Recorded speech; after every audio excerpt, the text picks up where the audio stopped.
whatever the result. 15 अगस्त 1947 यह वो दिन है जब भारत ने ब्रिटिश हुकूमत से आज़ादी पाई। लेकिन इसी आज़ादी का एक दर्दनाक पहलू था भारत का विभाजन। आज हम बात करेंगे इस विभाजन की सच्चाई और इसकी वजह से होने वाले अनगिनत जख्मों की। ब्रिटिश शासन ने लगभग 200 सालों तक भारत पे राज किया, लेकिन जब अंग्रेजों को भारत छोड़ने का वक्त आया तो उन्होंने एक बटा हुआ भारत पीछे छोड़ा। सवाल यह है, क्या विभाजन जरूरी था या यह सिर्फ सत्ता की राजनीति का नतीजा था? विभाजन की नींव तब पड़ी जब 1906 में मुस्लिम लीग का गठन हुआ। उनका मुख्य उद्देश्य था मुस्लिमों के लिए अलग राजनीतिक पहचान बनाना। लेकिन 1940 में मोहम्मद अली जिन्ना ने पाकिस्तान की मांग की, एक ऐसा देश जो मुस्लिम बहुल क्षेत्रों को समेटेगा।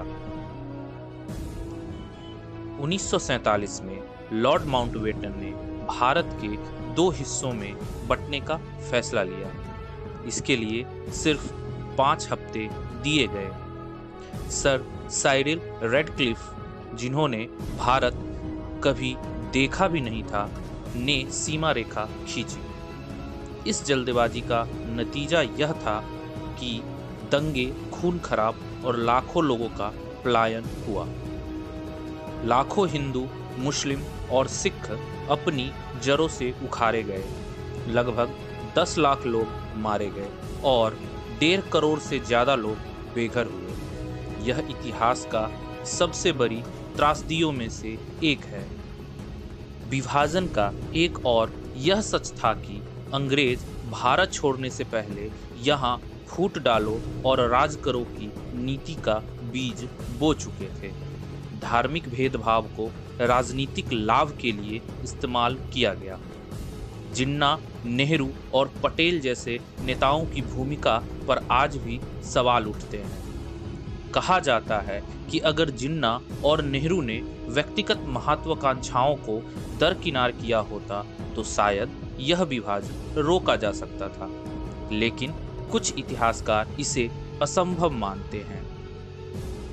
विभाजन के बाद भी दर्द खत्म नहीं हुआ।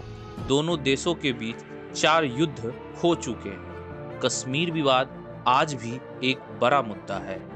भारत और पाकिस्तान की दुश्मनी सिर्फ राजनीतिक तक सीमित नहीं है, बल्कि लोगों के दिलों में भी जड़ें जमा चुकी है। लेकिन क्या हमें हमेशा इस दर्द और नफरत को लेकर जीना है? विभाजन से हमें यह सीखना चाहिए कि धार्मिक और राजनीतिक भेदभाव किस हद तक विनाशकारी हो सकता है।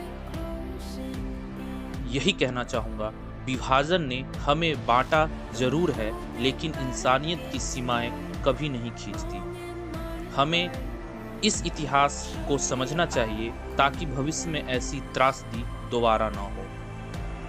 दोस्तों, जानकारीपूर्ण लगा तो इसे लाइक और शेयर जरूर करें। नीचे कमेंट्स में बताएं आपके विचार विभाजन और उसकी विरासत के बारे में क्या ख्याल है। चलिए इतिहास से सीखें, लेकर एक बेहतर भविष्य की ओर कदम उठाएं। देखते रहिए इस चैनल को।